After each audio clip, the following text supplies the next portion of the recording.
Hello everybody. Welcome to the webinar on HVAC project management. I am Satrujit Swain, your host for the webinar. I am master trainer in HVAC&R Center of Excellency, CV Raman Global University. Today we have with us Mr. Ajaj Kazi. Mr. Ajaj Kazi is project director in Voltas Limited. He has been in Voltas since last 21 years and have been looking after projects in Maharashtra, MP and Goa. He is also an author of a book titled Person of Your Dreams, a step-by-step guide to achieve your dreams. He is also past president of ISRE Mumbai chapter. At present, he has the responsibility of technical research promotion in ISRE. He is also secretary in Mumbai's chapter of ISRE. So let's start our webinar. Welcome to the webinar, sir.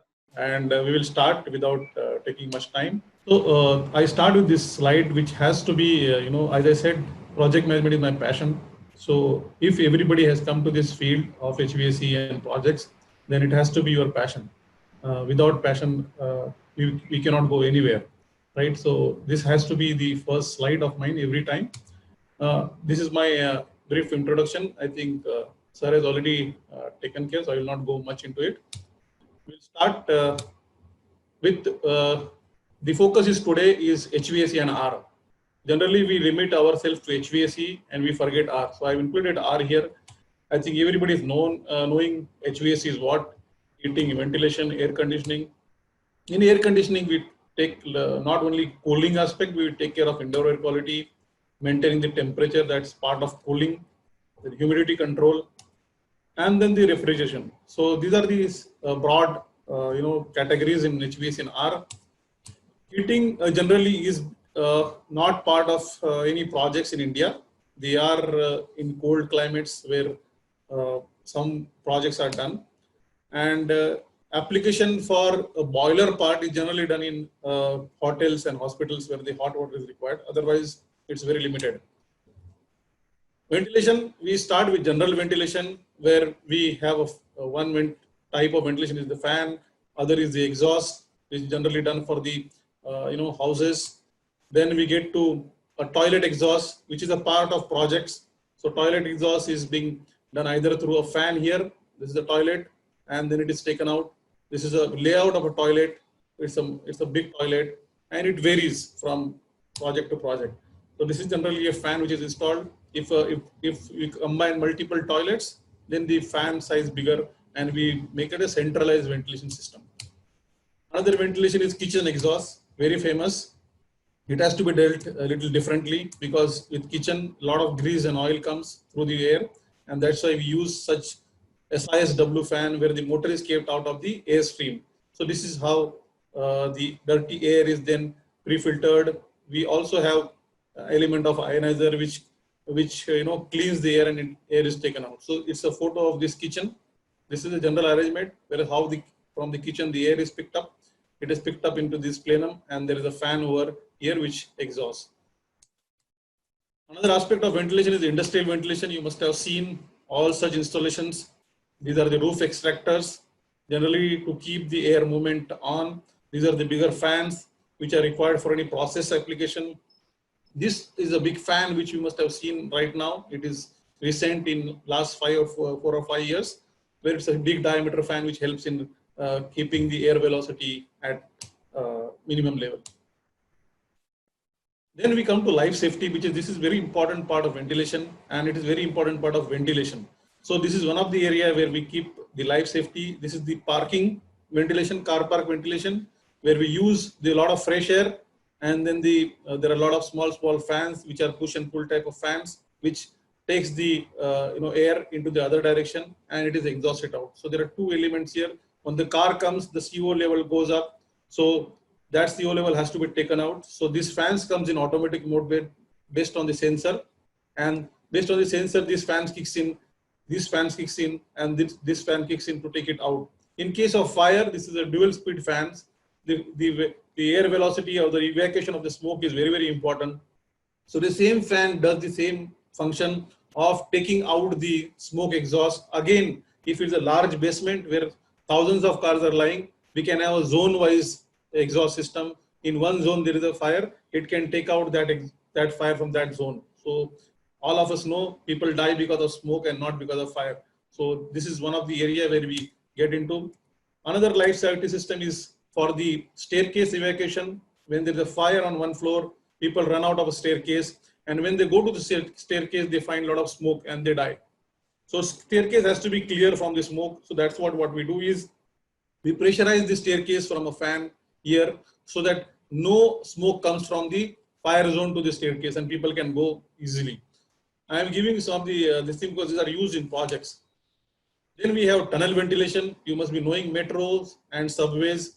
This is how the tunnel ventilation is again done. Similar principle, but lot of life safety aspects are covered into this. So it's a subway wherein we take the fresh air, and we cannot put a fresh air at the front of the metro. Otherwise, it will create a lot of blockage. So this is a very complicated system, but the fundamental remains same is to have a proper movement of this thing. And when there is an accident inside the tunnel, how we take it, the exhaust out of the tunnel is very, very important to save the life of the people. So this is one of the area where a lot of Mumbai Metro we are doing and many other projects which are executed with these kind of schemes. Then we come to the air conditioning part where VRF is a new phenomena where people are using dedicated units, indoor units like split and cassettes, and they are combined to one outdoor units. Earlier, the scheme was if we have one indoor, then we can combine to only one outdoor or maybe two outdoor. But here, multiple indoors can be combined to one outdoor. So this is the new technology which is coming, and on multiple floors, we can have multiple indoor units which are like split ACs, and they are combined to outdoor units. So this is one aspect of it. Central system, you must be knowing all these things. We have huge system which is to be installed along with the building completion. So this is a chiller. The chiller will produce a cold water. It will go to something called air handling units, which will cool the air and it will deliver to the people who are sitting in this office. So this is how the air conditioning system is distributed. This is a pretty large system. For the heat rejection in the chiller, we use cooling towers, and these cooling towers are basically taking the heat away from this thing. So this is how the system works. There are a lot of nitty-gritty which has to be done, but this is how the system looks like. So this is another system which is used. This is called air-cooled system, where there is no cooling towers are required, but the chiller again delivers the water to AHUs, and AHUs like this. So this is a unit here, this is a unit here, this is a unit here, this is a cold water, and then the return water goes here. It again gets cooled and come back here. This is a typical system where, as I told you, this is a cooling tower. This is the chiller. Chiller circulates the water inside the AHU. AHU delivers, this is something called duct, into the area. The area gets heat picked up. Again, the return air comes in. It comes to this, again, AHU with certain amount of fresh air. And this is how the system is maintained. This is one of the photograph which from our one of the project where the large systems, this is the 10,000 ton system which is installed to cool the entire building.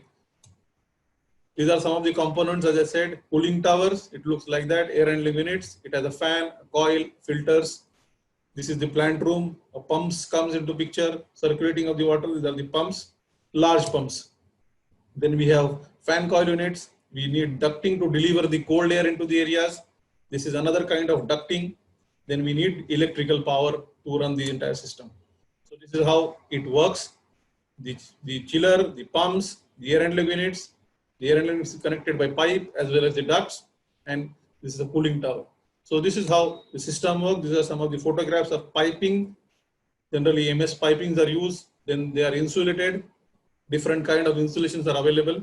But this is how they look once they're installed. These are the pictures from some of the sites. And finally, at the end, what we see in a comfort air conditioning is only these. These are called air terminals through which the air comes inside. The cold air comes inside.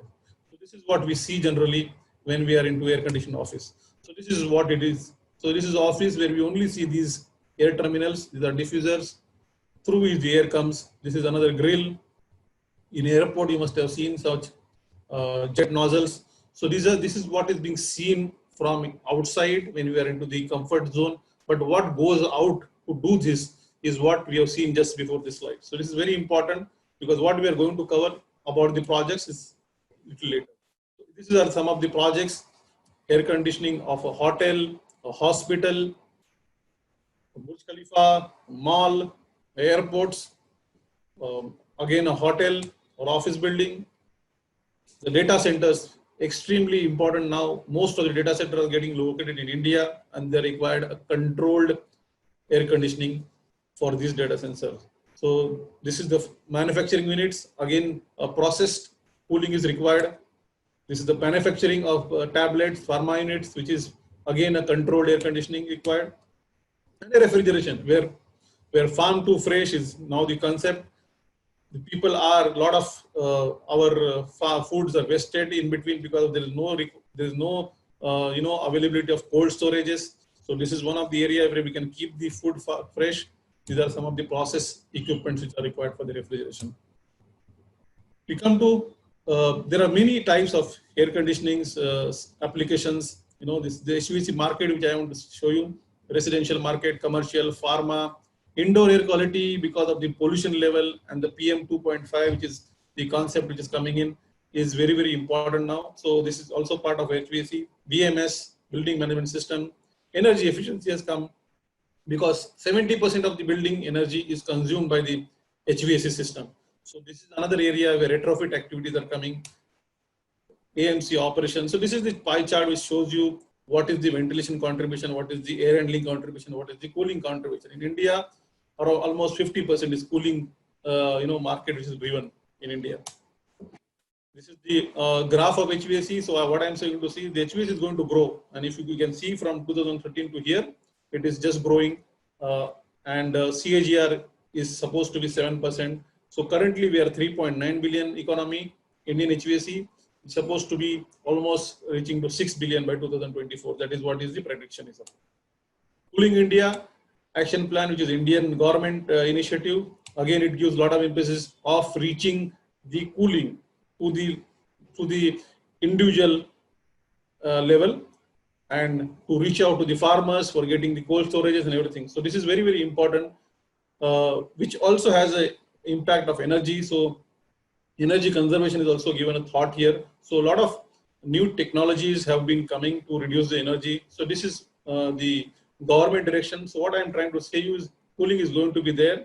India is nation building. It is growing economy. AC is no longer a luxurious requirement now. Now it's becoming a commodity, right? There's a lot of faster urbanization which is happening in India. Look at this. We were around 340 million people which were living in 2008. It has almost jumped to double now. So this is going to happen. Urbanize is the way forward for growth of India.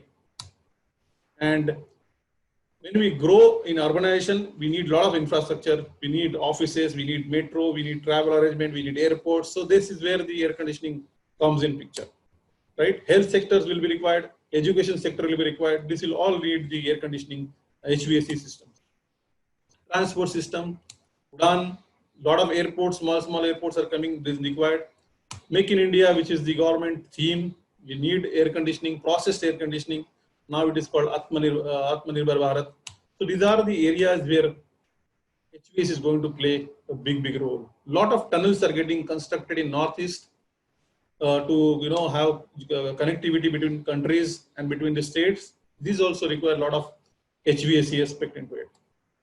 So this is some of the opportunities. The opportunity starts from product sales to manufacturing to certification to trading.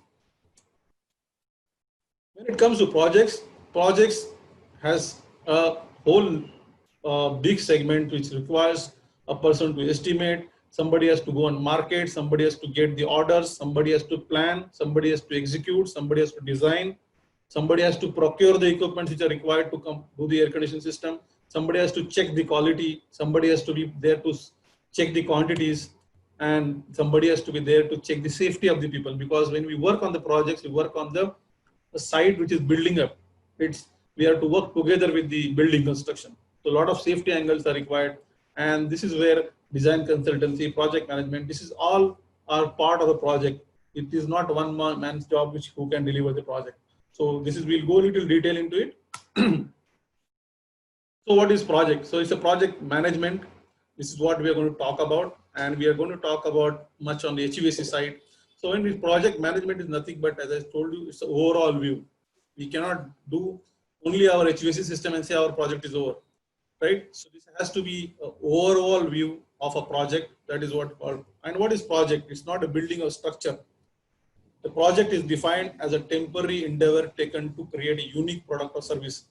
So this is, I'm talking about not HVAC, but the overall project. So if you look at a hospital project, the hospital project is taken, it is built, it is a temporary.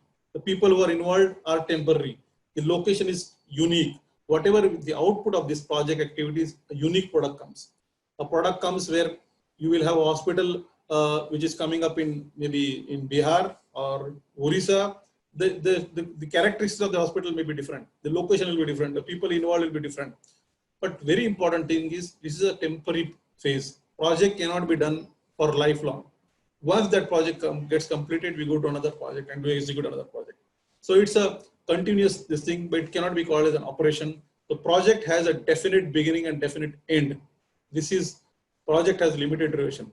Suppose due to some reason, the project has to be terminated, then it has to be terminated and we have to start afresh again. So this is where the project definition comes in. What is project management? It's application of all these skills, tools and techniques to meet the project requirements. So we have to, there are a lot of tools and techniques which are required, the skills which are required by project manager to get to see that the project is completed within parameters. It is not endless, right? So it starts from initiating, that is the initiating of the project, right, till the closing of the project. So this is the whole gamut of project management which we are talking about.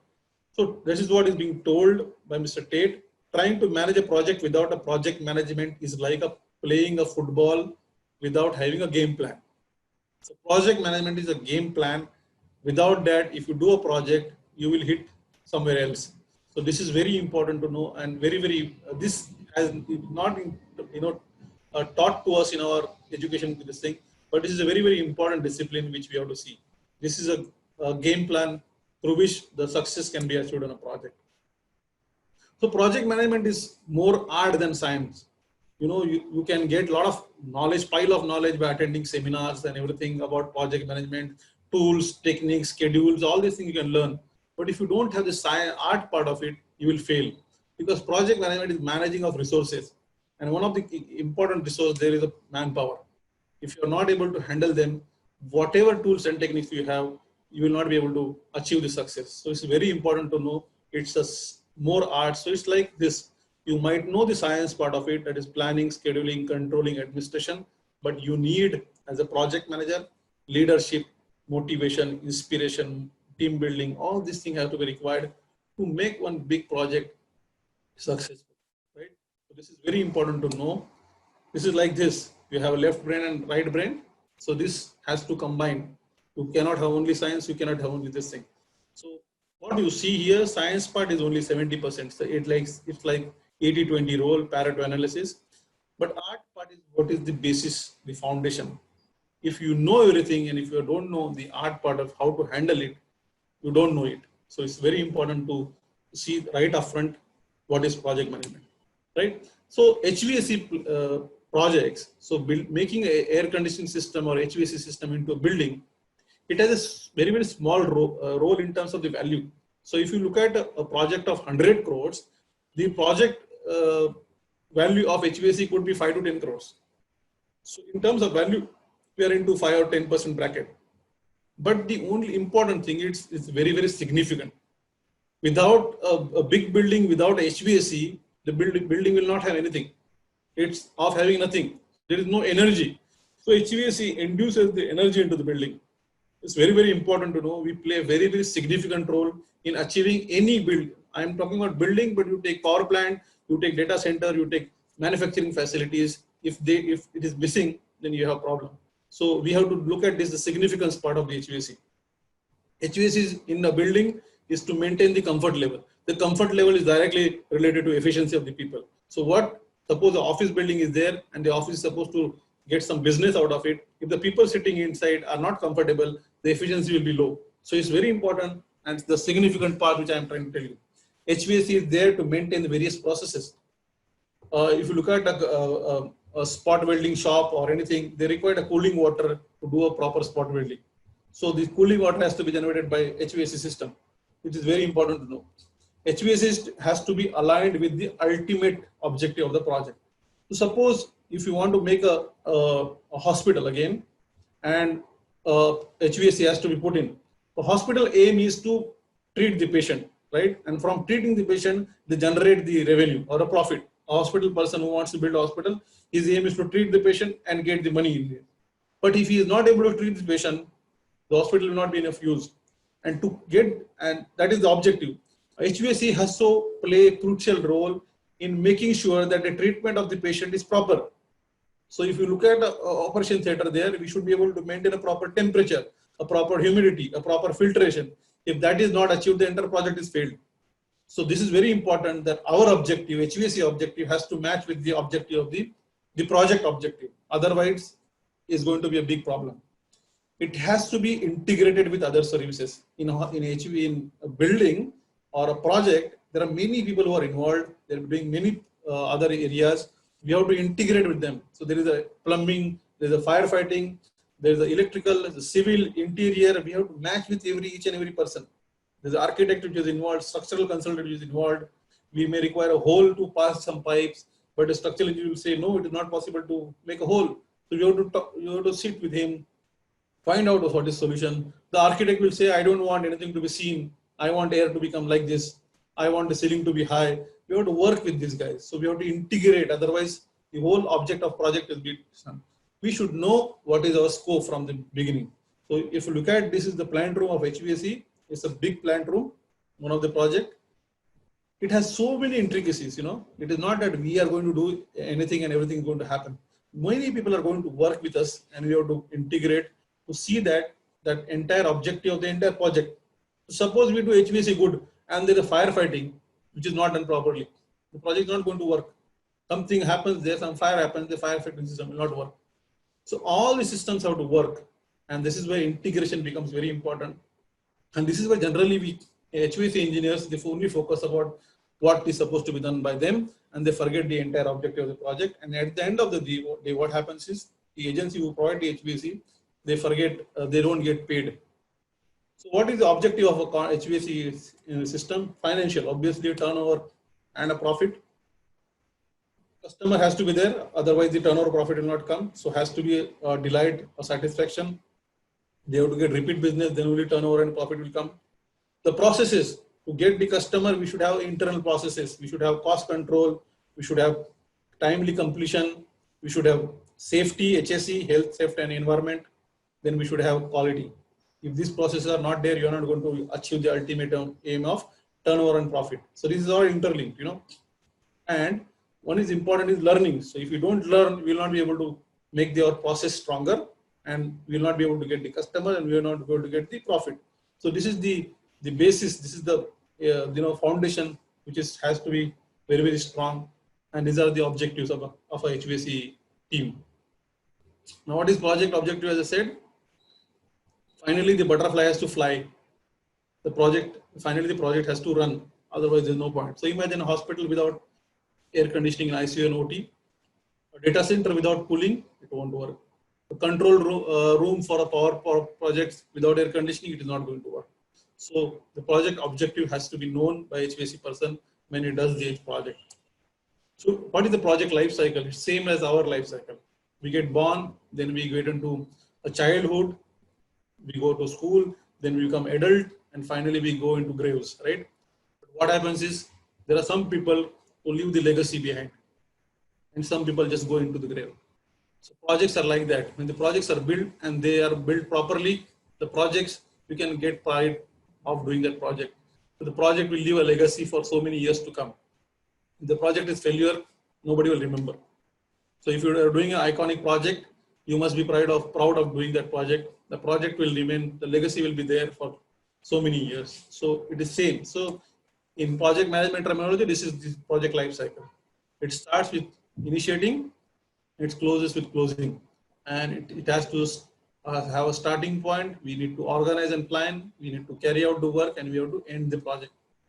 So the whole basis of this, we call, these are process groups. These are all processes, initiating to closing out processes. And there are something, the basis, this is called 10 knowledge areas.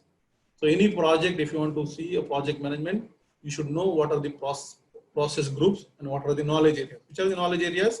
So this is how the project moves. It doesn't move like that. Initiating happens, then we'll do planning, and then we'll do execution. It doesn't happen like that. There is always an overlap. So you can see the interaction of various processes, these planning processes, and still monitoring and controlling. So it doesn't mean that we complete the planning and then we go for execution. Otherwise, it will take a lot of time to complete the project. The staffing level and the cost. When we start the project, the cost is very small, but when we do the work, the cost is at peak. And when we close the project, the cost is less. Same goes with the staffing and the manpower. So this is the graph which shows you how the project moves. The risk is very high when we go into project because we don't know what is going to happen. But when you go slowly inside, the risk becomes low. Vice versa, the cost is very less, but when we go into the project, the cost becomes high. So this is a risk versus cost for the project life cycle. The whole project management is this chart, which is very important. This is based on project management body of knowledge. It's come from PMI 6th edition. What it does is they have mapped, as I told you, process groups, initiating to closing, and these are the knowledge areas. What are the knowledge areas? Integration, scope, schedule, cost, quality, resources, communication, risk, procurement, and stakeholders. If you have all this properly managed, your project is managed. So what they have done in each knowledge areas, like in integration, they have a lot of processes. Now this process, like integration, in initiating there is one process. Integration in planning there is one process. In integration knowledge area, executing there are two processes. The entire process, if you put together, these are 49 processes. If you follow religiously, you will be able to deliver project right. And if you look at the significant part, the more processes are in this category. Out of 50% processes are in planning. So planning is very, very important to a project. Otherwise, you go and do firefighting. So this chart is very, very important to know for any project manager or anybody project manager who is going to become. The planning is very important. And which are these processes? These are these processes. So as I told you, project integration, there is one process in initiating, which is called develop project charter. This is a huge chapter, this thing it takes 3 to 4 days to explain, but I'm explaining some of the processes here. If you look at in project cost management, then there are a lot of processes in planning the cost, estimating the cost, determining the budget, and how do we control the cost. So this is comes in monitoring and controlling. So these are all number of processes which are required to complete 49 processes. So 10 knowledge areas, 5 process group, and 49 processes required to complete a project. These are the knowledge areas: integration, scope, time, cost, quality, human resource, communication, risk, procurement, stakeholder. This is what is required for a project, nothing more. But this has to be properly managed. So let us see.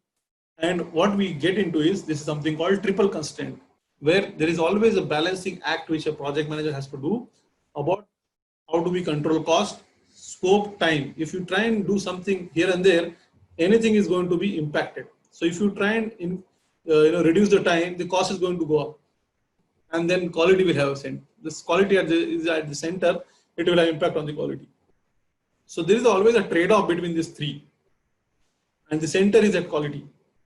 So cost, time, and scope has to be trade-off properly, and if you do that, your half of the project management is done, right? So you should know what is my scope, what is the time available, what is the cost, and you have to manage this entire project of HVAC or any project within this triple constraint.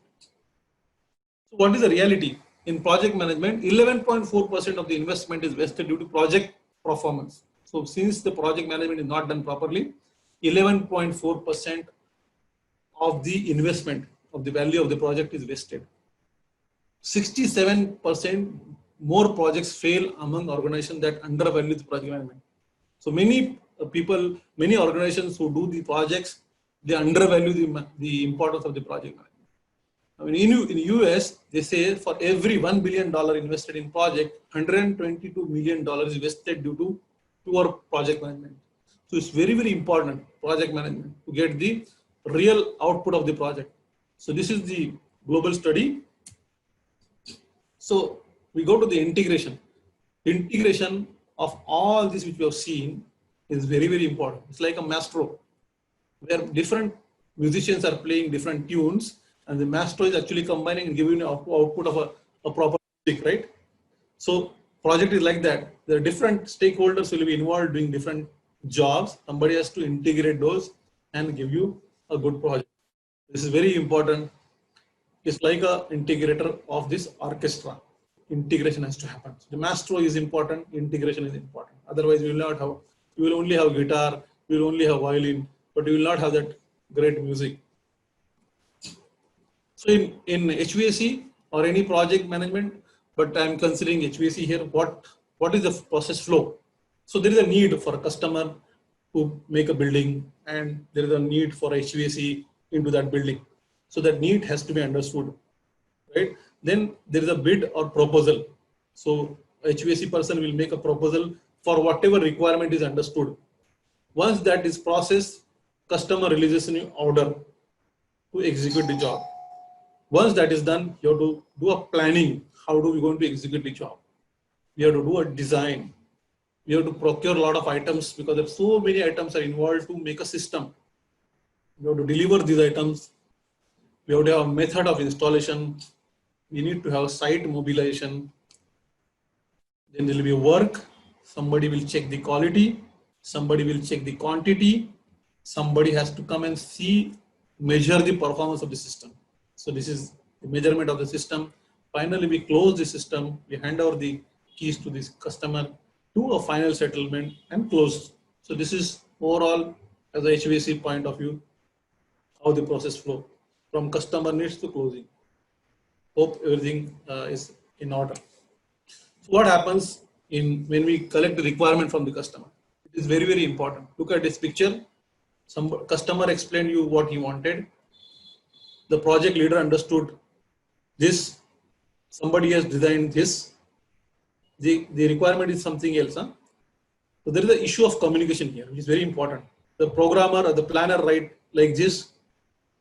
The testing team tested like this. The consultant of the project wanted something like what. Finally, how the project was documented was in the air. What finally got installed is only one rope. What was billed to customer was like building a bridge, and it was not supported by anything, without any support. Marketing team, they advertised something like this, and finally what customer wanted something else. So very important to know what is the requirement of a customer. We should know what is the process required for our system to integrate, and this is where it is important. So we should know what is the application, we should know what is the process, we should know what are the inside condition, we should know what is customer is going to provide to make the system run. We should know what is the time. So this is very important.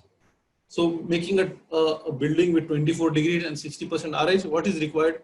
It is not only we can do it. We need HVAC system is one part. Somebody has to give a leak proof enclosure, otherwise the air will go out of the area. Somebody has to give power. Somebody has to do the civil work. Somebody has to do the interior work. Somebody has to give the plumbing work, the water required. So once that is get integrated, then we get 24 degree. Very important to know. So somebody has to know what is the boundary limits. For doing a HVAC system, what I am supposed to do and what others are supposed to do. So this is something called boundary limit, where I am going to install what is into this box, and what others people are going to give is outside this box. So this is called a boundary limit in scope determination. So scope is something like that, right? What do? When we go for a project, we go for bid no bid estimation. What are the estimation elements? So this starts with what is the cost of material, labor, site expenses, local issues, finance cost, contingency, profit. All this is combined. What is the completion period? What are the assumptions when we do the estimation? Because there is some assumptions have to be done. What is the scope, as I told you? What are the risks involved? All these things are covered when we go for a bid submission. So there's a bid no bid. This thing, if the customer is not worthy, we don't go with that customer. We don't bid. If he is worthy, we bid. So these are some processes. These are some of the costs. This is bottom-up costing, where you have to start like this is the wall. To install a wall, what is required? These are all important things we are required to install a wall in a pipeline. So we should know the bottom of cost. So there are, gaskets, flanges, all the accessories that cost, plus the wall cost. How do we install? What is the manpower required for that installing of the cost? This is very important to build a costing. How many people are going to be there at site? Project manager is going to be there, designer is going to be there, draftsman is going to be there, execution engineers, quality engineers, safety engineers, testing and commissioning. How many period are going to be there? This has to be estimated. And this is a sheet which shows, suppose the 6-month project, what is the per month salary of the person, and what is the total cost on the project. This is called project management cost. Site expenses. To do a job, you need all these things.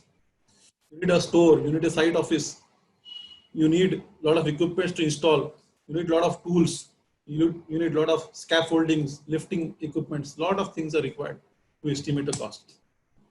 Then it comes to planning. So planning, what planning does, it gives clarity on both what is the scope, what is the execution, what I'm going to, how I'm going to do the execution, and when I'm going to do the execution. So this is what planning gives a clarity, and planning avoids our firefighting. We are better prepared for the emergencies because we have done the planning. It is not a surprise to us. So it is very important. It gives right alerts at right time. So it's very important for us to do a decision making. A planning is important. It's not only making the bar charts. It has a lot of elements in planning. After planning, we go for site mobilization, where the site mobilization gives the first impression to the customer. So we have our internal kickoff meeting, external kickoff meeting with the customer. We understand each other with the customer, what is the requirement. If there are any communication gap, then minimize, because when there are people involved, the communication gap is going to be involved. So we have to reduce that to minimum level. And this is the kickoff meeting. So kickoff meeting, we should have a clear agenda. We are the people who are involved from customer side, from other people, consultant side. We should know what are the roles, how we are going to communicate with these guys, what is the objective of the project, what is the goal of the project, which are the milestone of the project, what is the scope, what is the boundary limit. What in some projects we might find that the entire project is not known from the day one. There are some unclear decisions. Which are those? These are all documented. What are the assumptions? Who is supposed to do what is done in the kickoff meeting. So always have a plan and believe in it. Nothing happens by accident. So very important to have a plan and before you go ahead. Then we go to scope. So scope is like, Great Wall of China, which was built. It was not built in one day. What was required to build the wall, it was known, right? So like Great Wall of China, we should have something called WBS, which is called work breakdown structure. So if you know a system to be done, you have to break that system into a manageable level so that we can assign what is the quantum of the work involved in each area, what is the cost involved, and what is the time required for completion. So this is nothing but decomposition of entire scope. WBS is this, like this. So if you have a firefighting system, what is required in firefighting pumps? Then we need fire fittings, sprinklers, all these things. Mechanical, we need AC units, chillers, exhaust fan. So this is decomposition of the entire scope.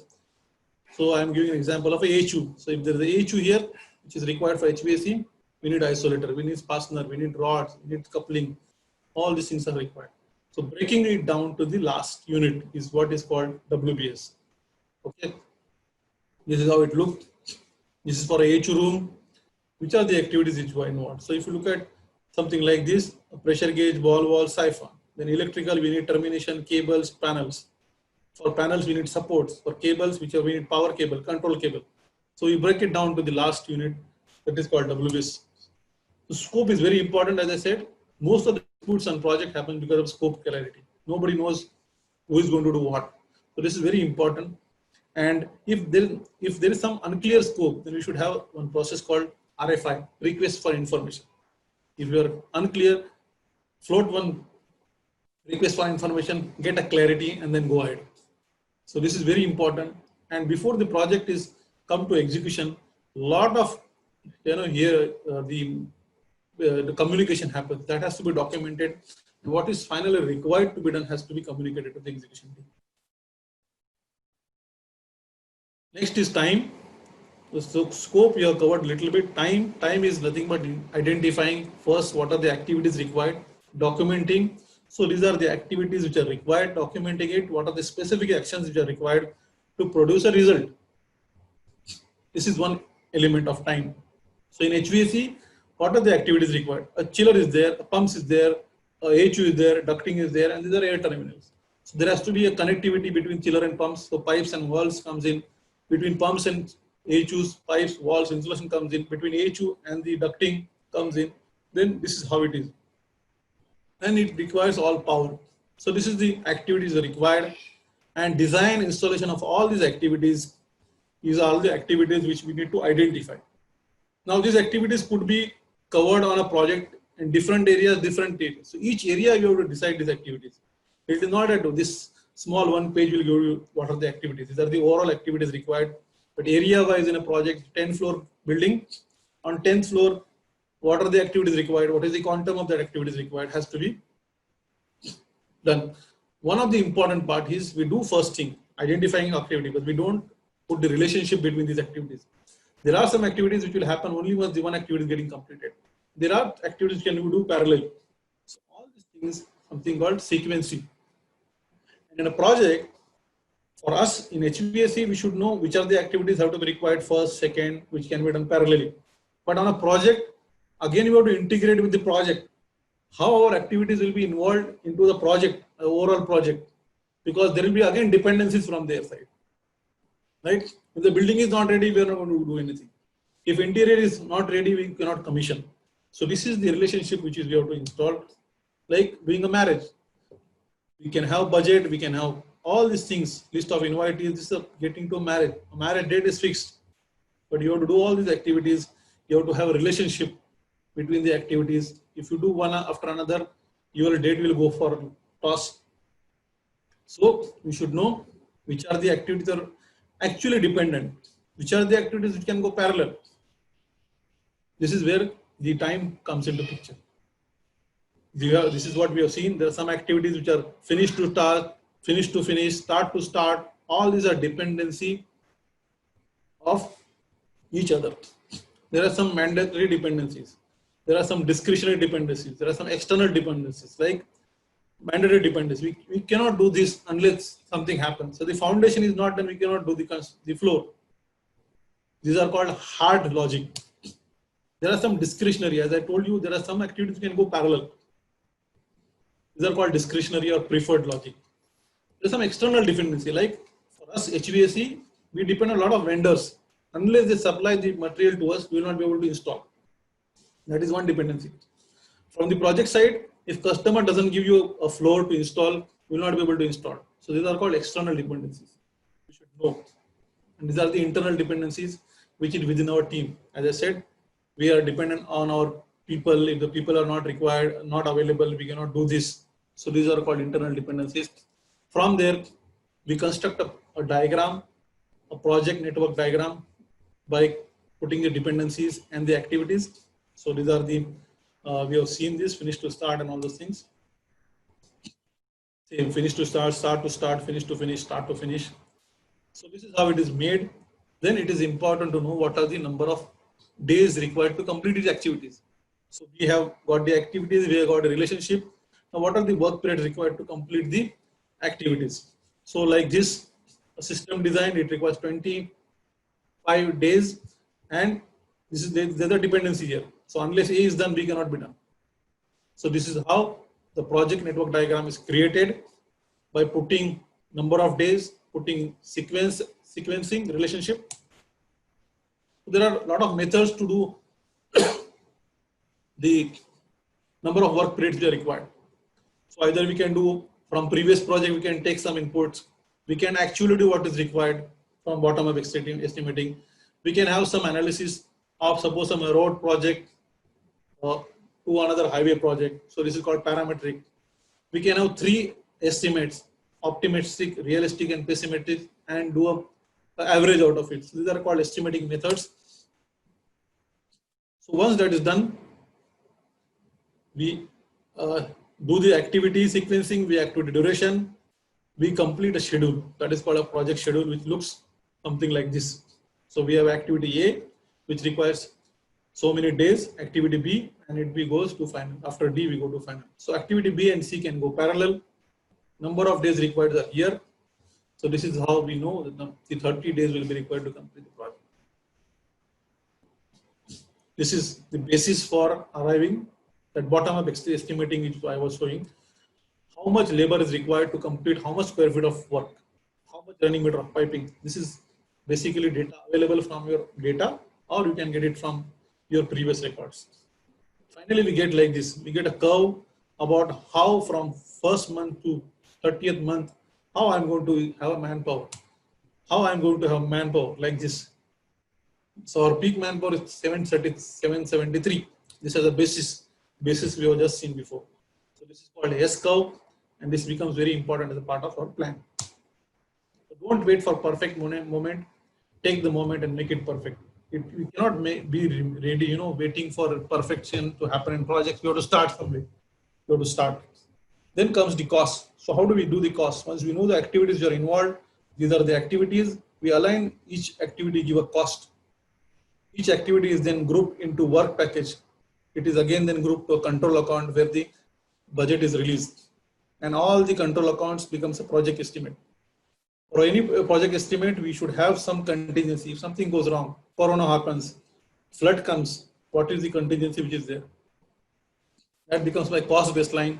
And from management perspective, management cost is required to be put in, which is here, and this is my budget of a project. So it starts from activity level to a group level to a project level to a management level. So this is how the costing is done. And again, this is based on the WBS. Then we come to design. Design had many elements. Design has got calculations to be done for HVAC. Design has to go a lot of drawings. We have to do a lot of integration, interfaces. Important to know, the design manager cannot be doing only design. We have to know project as an objective, the time as an objective. So design manager has to be having both design and the time and the cost part of also into his project. So we do a lot of design elements are required based on the kind of project. So if the design, which is lump sum project, then there are some BOK project. We have to do detailed designing. We have to do calculations. We have to do method statements. We have to do shop drawings. A lot of things are required in a design. So this is a technical submittal. Which product I am going to put on the job. We should know what is the technicality of that product, whether it will match with our requirement or no. This is very important. Then everything is determined.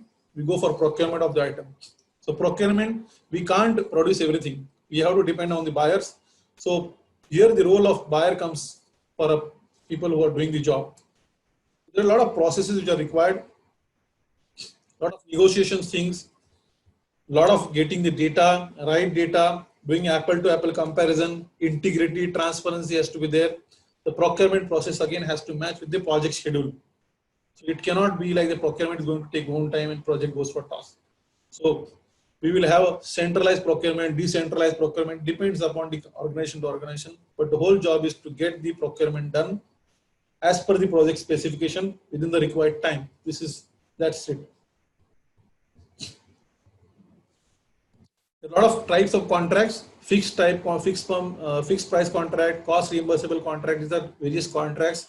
I will not go into details, but these are the contracts which are done as per the market. So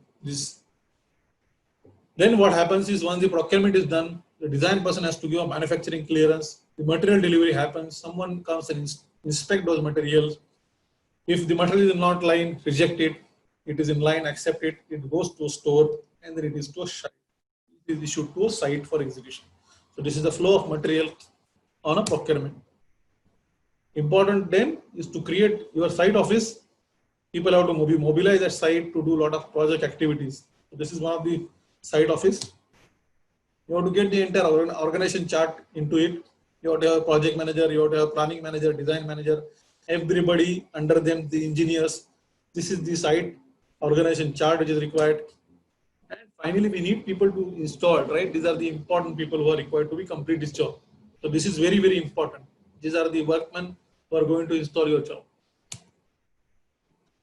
There are many types of projects. There are some small projects which requires a faster completion. The approach has to be different. We cannot go into bureaucracy mode, but we have to follow the same steps. We need skilled resources. There has to be importance on the productivity. There has to be importance on the sequence of work.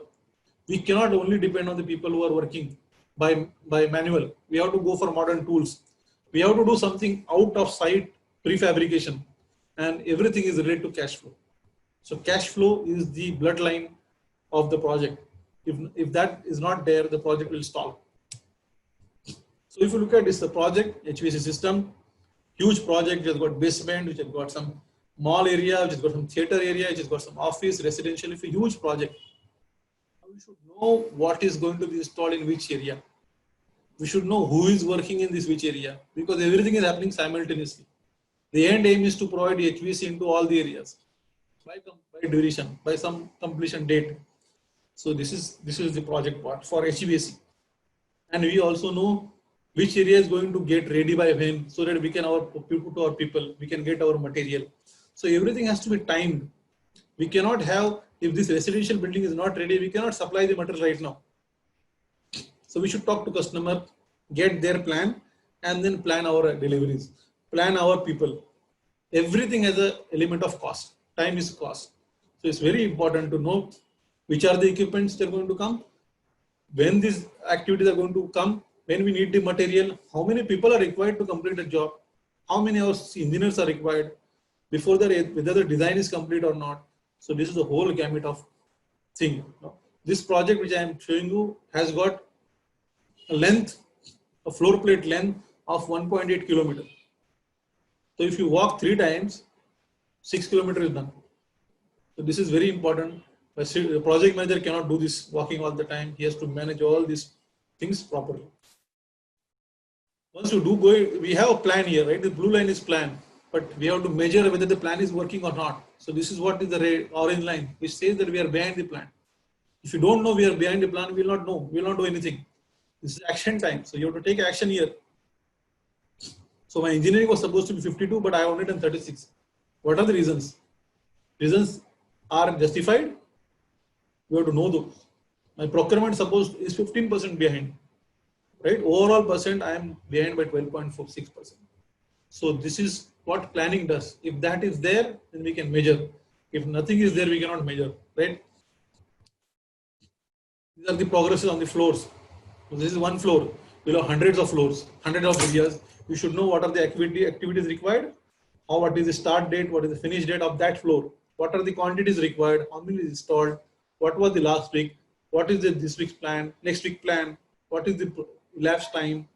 This is what is project management, right? Unless we have a tap of everything, every activity, we will not be able to know. BIM, which is coming in the building integration module or a Revit or a 3D modeling, this gives you flexibility of capturing real-time data. So this is a building which you give a 3D view, you will know which is like this is duct installed, blue one not installed, quantities are given. So this is another tool which we have. It's a fantastic tool which lots of rework can be reduced, because if it is not integrated properly, then you do end up in doing rework. This is the output of the beam. Everything is crystal clear. Everybody knows what is to be done where somebody has to install what. So like firefighting pipe, it has to be installed here. Our HVAC pipes are here. Our pumps are here. Our chillers are here. Our ducting is here. Right? This is what finally it looks if it is followed properly. A lot of tools are required. These are the tools which are required to avoid the welding. Welders are becoming very, very difficult thing to get. We can avoid it by having a proper tools. A lot of tools which are safe tools, which can do work faster. These are some of the tools. Some of it machinery which are required to complete the job faster, because if you want to do all these things by putting a scaffold everywhere, you will have huge number of people, more number of time which will be required. But if you have like this scissor lifts, you can go in 5 minutes up, complete the job and go ahead, right? Otherwise this will require 2 days to complete. So this is very important. lifting of pipe, if you do it manually, it's going to take a lot of time. So there will be a lot of physical issues. So all these things can be dealt at site. Somehow, how do we, if you want to install this unit by hand, you will need 10 people to install. But if you have a forklift with proper fixtures, you can immediately install. So these are some of the things. This is like this forklift, how is going to install the HU. All these things are site photographs. Something which can be done outside. This is the outside work which can be done, not at site from in another factory. We can get it like this and install it. So these are some of the innovative things. People like you who are coming out of your college will have to go into this, because the resources are going to be critical. And if you don't have the innovative ideas, we'll fail on the project. Safety, extremely important. As I say, we are into a danger zone, always like this. Which crane is operating what is doing, you don't know. As a layman, you don't know. When you are at site, you know. Some accident will happen like this. Small accident like this can be fatal. In one of the project, a person fell from 8 feet height and he died. Look at this, man can get crushed.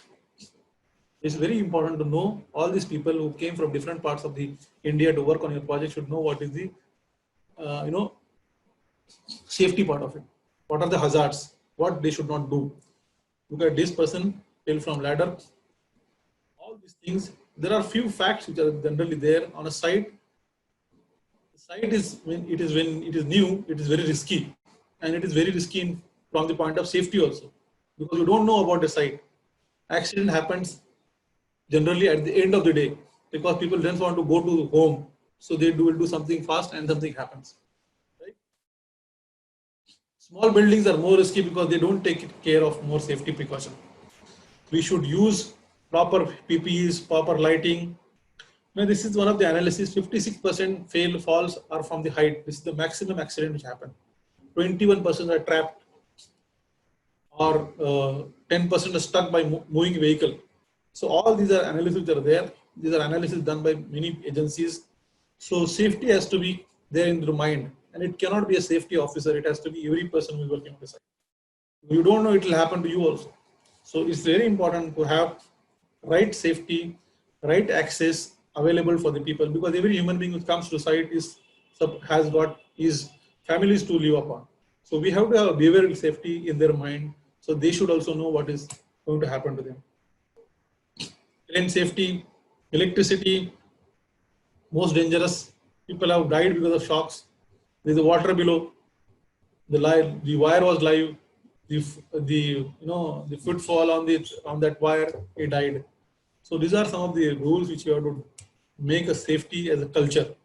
Otherwise, it is going to happen. The incident which happens is not tip of the iceberg. It is a sign of much larger problem. So any incident which has happened on the site, we should take it very seriously, because that gives an indication what is going to happen on the site. Important part comes with the communication. This is another knowledge area. Now look at this, 90% of the time a project manager spends on time of communication. Because whatever can go wrong, the main root cause will be communication.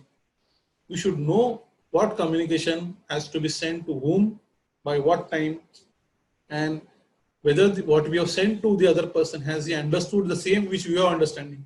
Because there is a noise element which comes into communication, and noise becomes a very, very big problem.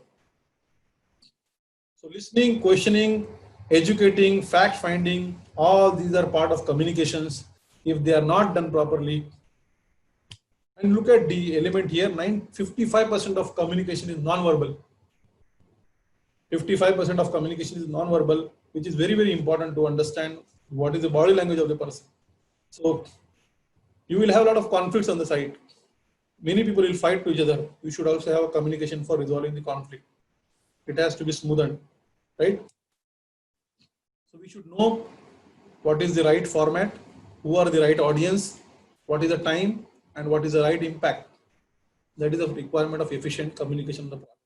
You will have customers, you will have consultant, you will have your contractors, you will have your own people working with you, you will have your own contractors.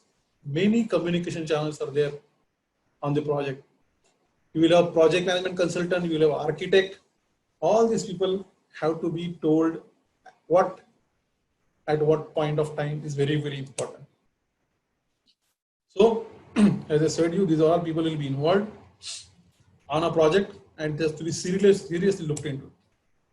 What needs to be information? Who is supposed to be doing this communication? It is not every Tom, Dick, and Harry you can go and share communication.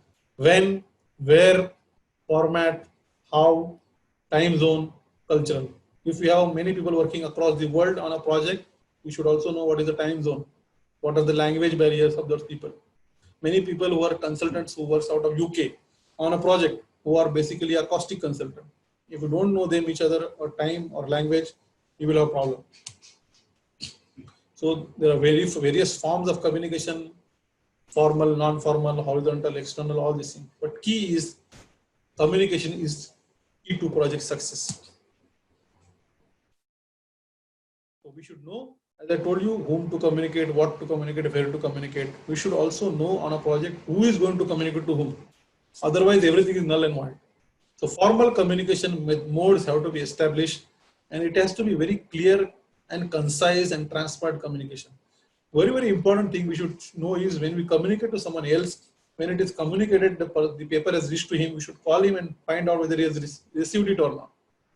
And one more important thing is whether what I have in my mind while I writing that, whether the same person, other side person is understood the same thing is not, is very important communication. Otherwise, there will be a lot of issues. You can have brilliant ideas, but if you can't get them across, your ideas won't get you anywhere. Very powerful. Then it comes to quality. Like the happiness of your life depends upon the quality of your thoughts. So we go to, there are various processes. How do we plan the quality? How we manage the quality? How we control the quality? So we have to have a plan again. How am I going to do it? What is my scope? What I am going to supposed to deliver? What are the equipments the vendor is going to supply to us? Are we going to do a factory test? Are we going to, when it comes to site, we are going to check it whether there is damage or no. Each work, how I am going to do, there is a method statement. After doing that also you will find some issues. How we are going to issues, which are called non-conformity. How we are going to solve those issues, what are the plans for those, what are the site walks, what are the weekly reports, testing reports have to be there in quality. So some of the photographs I'm going to show you. You will find some of the photographs very bad. And the whole purpose is that the person who is supervising those people is not the right person, or he is not taking the interest to this. Quickly go look at this. This is not even started, but it is started rusting. Look at this pipe which is installed by a wire. This is how good it is installed, how good it is installed.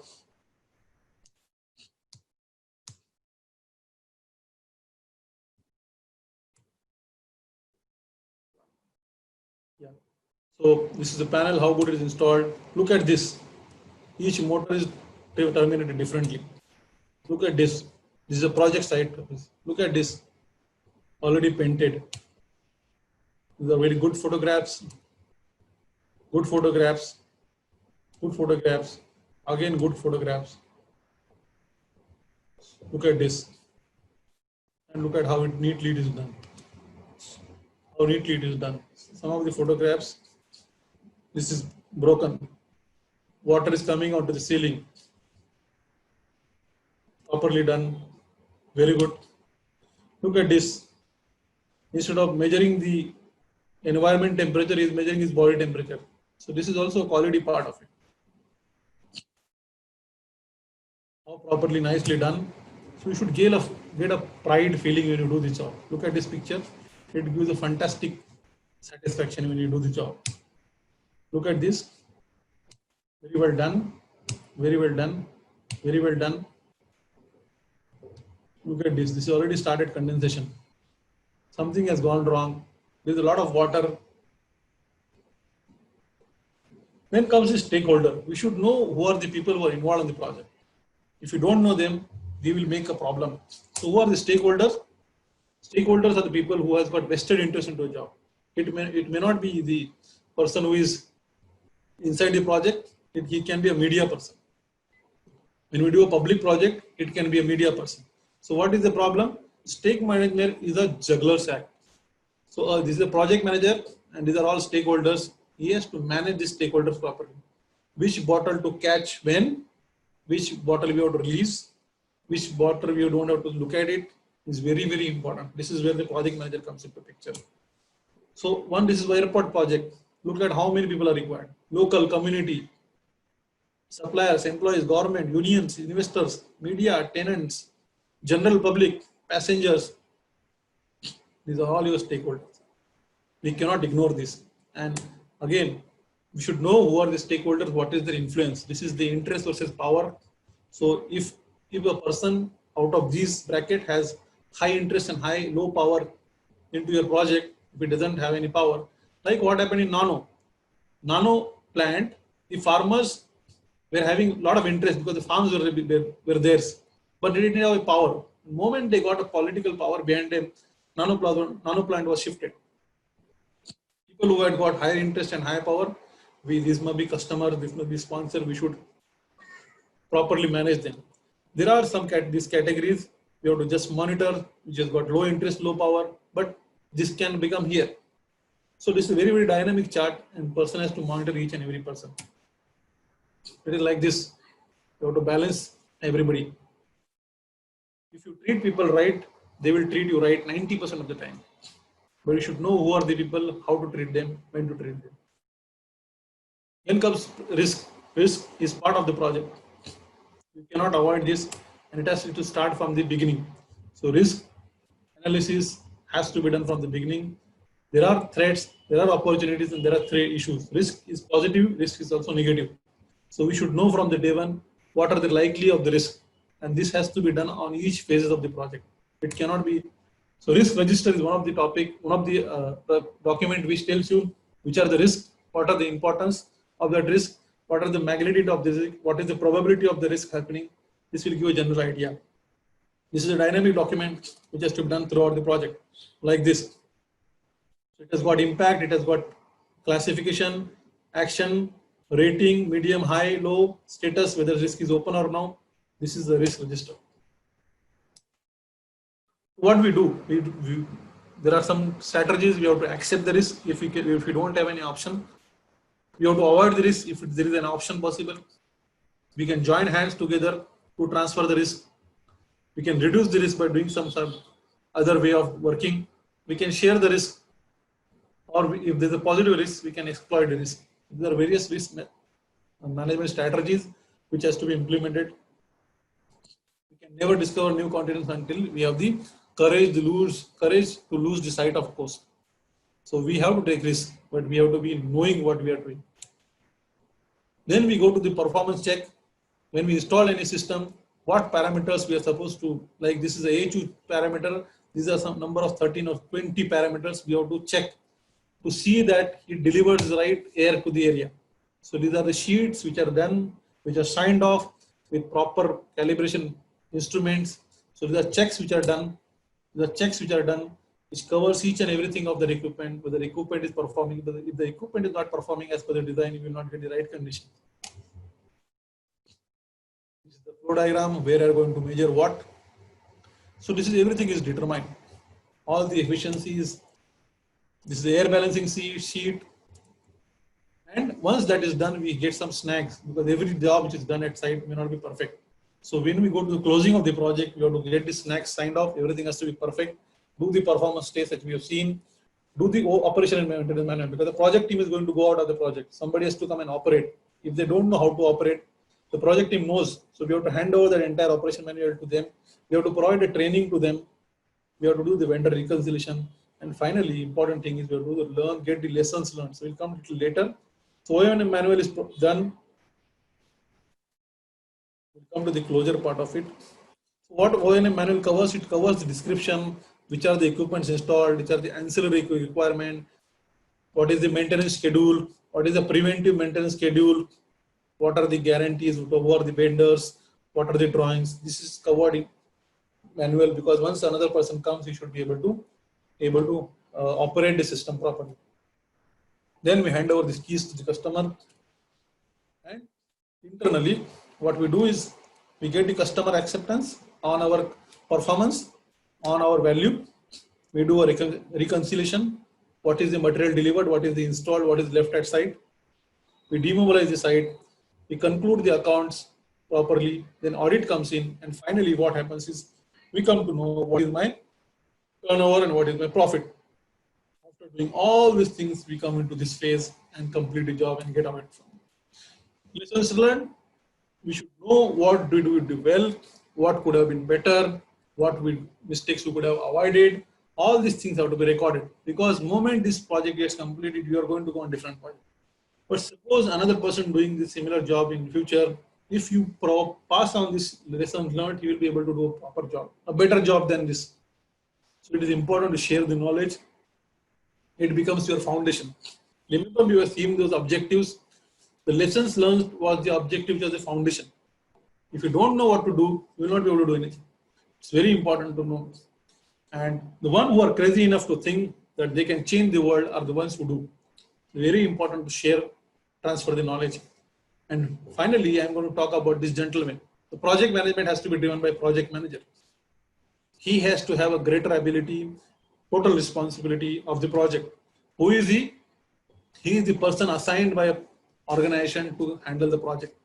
He should have, as I told you, art and science both part. He should know what are the overall project requirement, but he should know all these things, leadership, link building, everything. Very, very important man. He has to be the guiding force. He should be a visionary. We should be able to take the people together. We should be able to build a team properly. We should be able to manage the stakeholders properly, manage risk properly, manage scope properly, manage cost properly. Everything has to be managed by this gentleman. Otherwise, what will happen? You will be like this.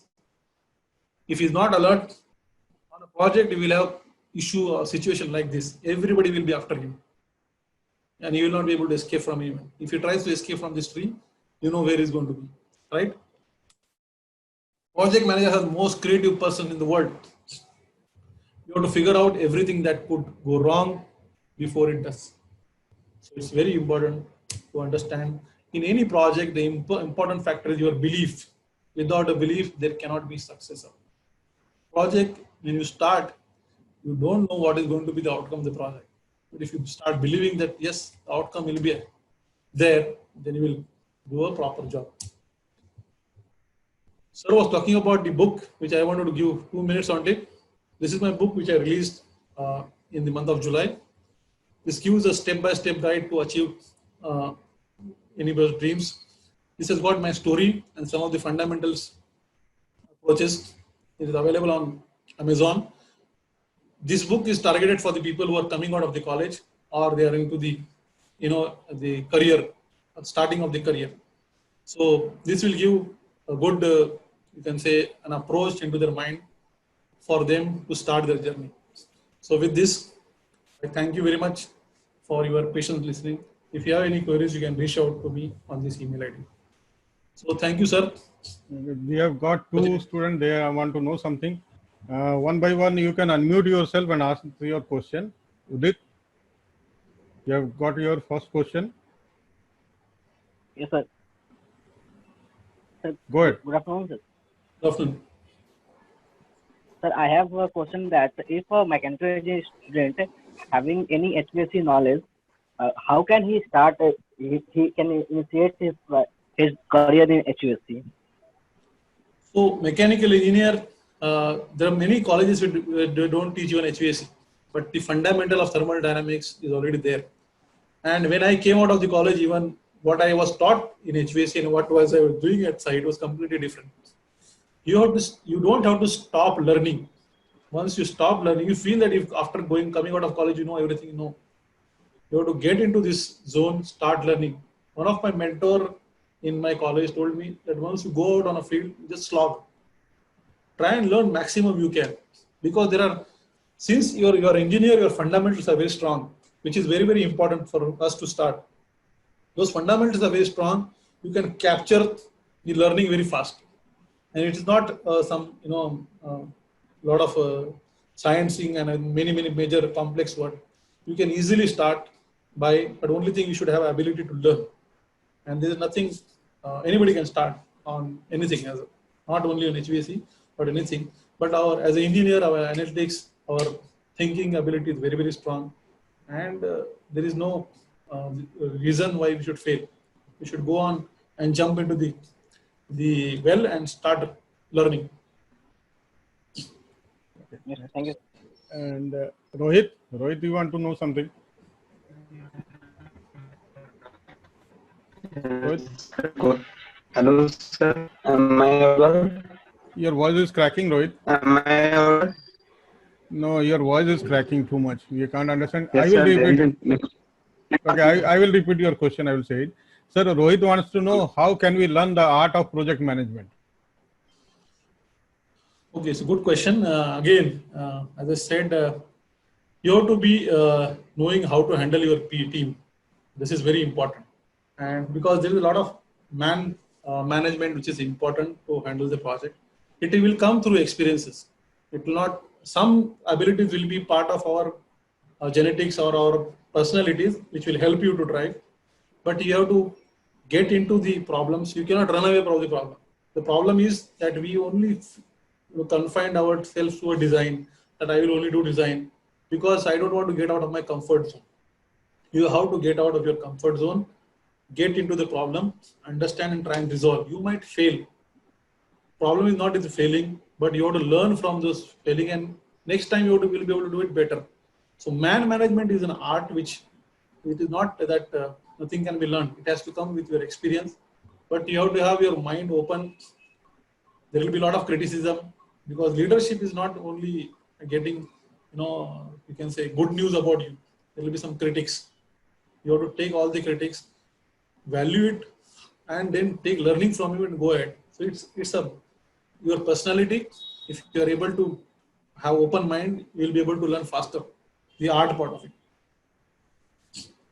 Okay.